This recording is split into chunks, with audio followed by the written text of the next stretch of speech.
Okay, today we're going to do a tutorial on how to make your M Factor song on GarageBand. So first of all, you're going to click on the GarageBand icon on the iPad. Once you've done that, you're going to go up to the top left-hand corner and click on the plus sign, and then click on New Song. Then you're going to select the audio recorder. Okay, and then you're going to click on the mixer board icon on the toolbar at the top. This allows you to switch between screens. Before starting our M Factor song, there's a few things that we need to set up, but we only have to do this once. You're going to go up to the plus sign on the right hand corner below the question mark, and you're going to change section A from 8 bars and turn automatic on. Then you're going to click on the loop icon, and this will allow you to import the music track. You need to go to the music tab to the right of that, there we are, and you're going to click on songs, and then you're going to click on the M Factor song, and you're going to hold it and drag it into GarageBand. Now you have to drag it right to the start of the track. Once you've dragged your song into GarageBand, if you want to check that the whole thing is there, just drag along to the very end to double check that all the bars are full and you've not just got a small section of the song. There are 76.5 bars. The play button is at the top of the screen and it is the triangle button. So if you click on that, you can hear your M Factor song. Now you might hear that clicking sound. That is keeping the music in time, and that is called a metronome. That can get a bit annoying though, so we're actually going to turn that off. And to do that, you can go to the spanner icon, which is the settings, and turn the metronome off. And while you're there, you can also turn the count-in off as well. 1, 2, 3. Okay, so let's hear part of the song without the metronome.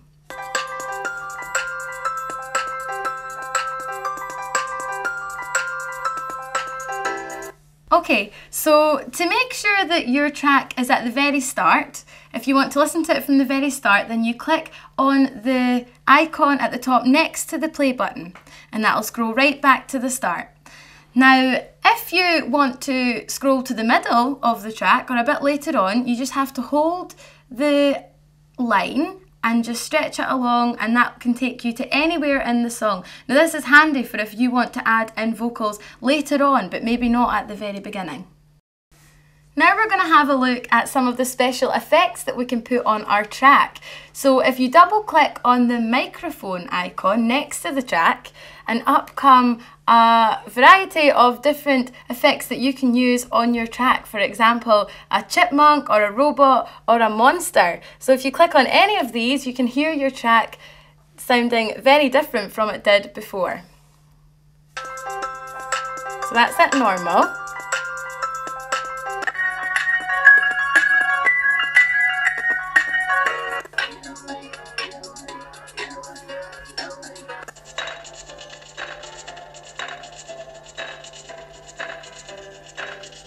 So as you can see, it really changes the overall sound. But that's maybe not something that you're interested in. You can always just keep it the way it is for now and come back to that later on. And to do that, you just make sure that it is back to dry. So just in the middle there. As long as dry is highlighted, that is just the original track. Okay, so now we're going to go back to the main timeline, and to do that you click on the mixer board icon at the top. So there we go, we've got the basic backing track, but what we're going to do is think about adding other tracks to make it even more exciting, because the track just now is very bare and we want to add to it to make it different from everybody else's. One of the things that you're definitely going to have to do in your M Factor track is record singing and record your voice. So we're going to do that just now. So first of all, we're going to click on the plus sign in the bottom left hand corner and we're going to scroll along till we find audio recorder. There we go. We're going to click on that. Then we're going to go back to the other view, so click on the mixer board and we'll go back to the timeline view that we had before and we're going to record some vocals. So we're going to pretend that we want to add in vocals from here. Now we need to make sure, because we've got our other track in there, we need to make sure that that is the one, the new track is highlighted. So that's how we do it. We just click on the microphone next to the empty track. Then we're going to click on the record button, which is the little circle on the right hand side of the play button, and that's going to help us to record our vocals. A little tip for when you are recording your vocals is to use headphones, because if you do not use headphones, then when you record, the iPad is playing the track out loud and then you will actually be recording the track again and your voice. So they'll all be recorded and any other background noise.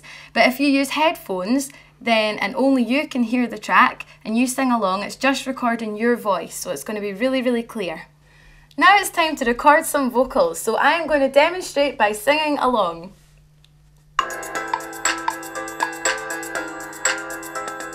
La la la la la la la la la la la la la la la.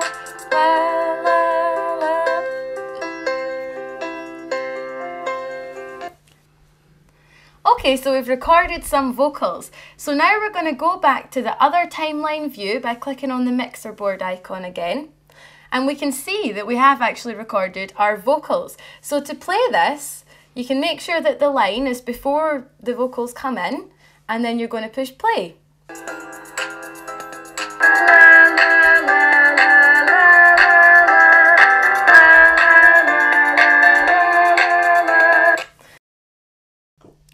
Now we're going to mix some sound, because I think I sound a bit too loud compared to the track there. So there's two things that we can do. If we go to the little tab on the left hand side, that little grey one there, and we slide it along, then up comes audio recorder options, and this can help us to change the volume. So the two things we could do, we could make the track a little bit louder by holding the volume button and pulling it up the way, or we could make me sound quieter by pulling the volume of my voice down. So let's see how that sounds.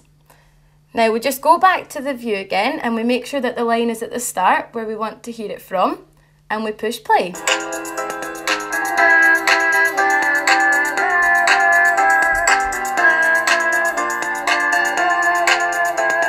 Much better. When you're doing your M Factor song, mixing is so important. You really need to make sure that the mix of the song is well balanced.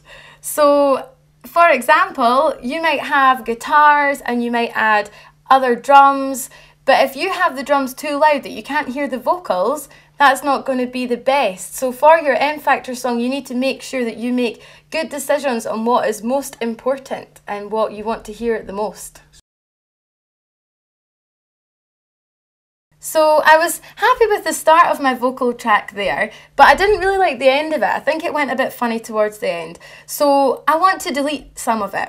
So to do that, I'm going to click on the actual track that I've recorded, and I'm going to go to the very end. Now you'll see that a border comes up around the track, and I'm going to go to the end and I'm going to just drag along to remove the part that I don't actually like. So I think that's going to sound much better. Now, to just hear how this sounds, I'll just drag the line back to where I want to hear it from, and then I'll push play, and hopefully this will be better.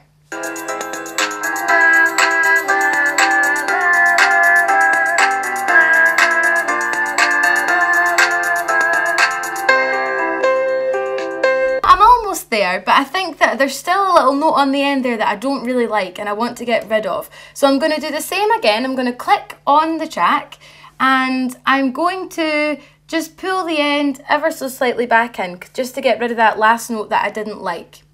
Now, when you're doing this, when you're listening to your track and you want to see if you want to cut any out of it, just keep an eye on the bar numbers and make sure that when you're playing the track, you can see the bar numbers and you might take a note of it to remember where you want to cut.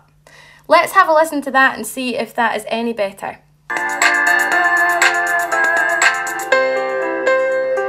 Perfect.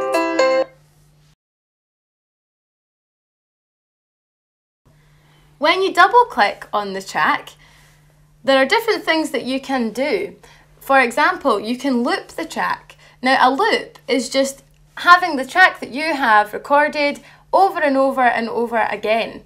And if we've just clicked on it there, we can see that it's now stretched, and that will be played throughout the whole song.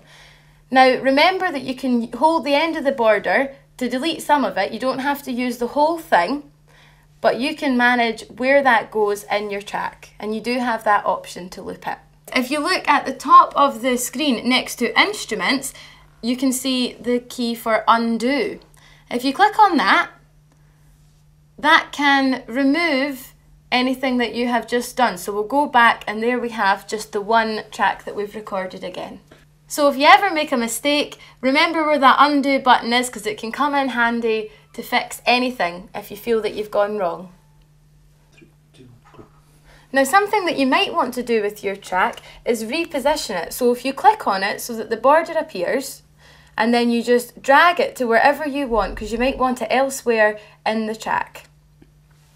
You might want to zoom in and out of the track, because once you've added in lots of different sections, you might want to see the track from far away. So to do that, you just hold 2 fingers on the track and you can stretch it in and out so that you can see the track from different views. And out again.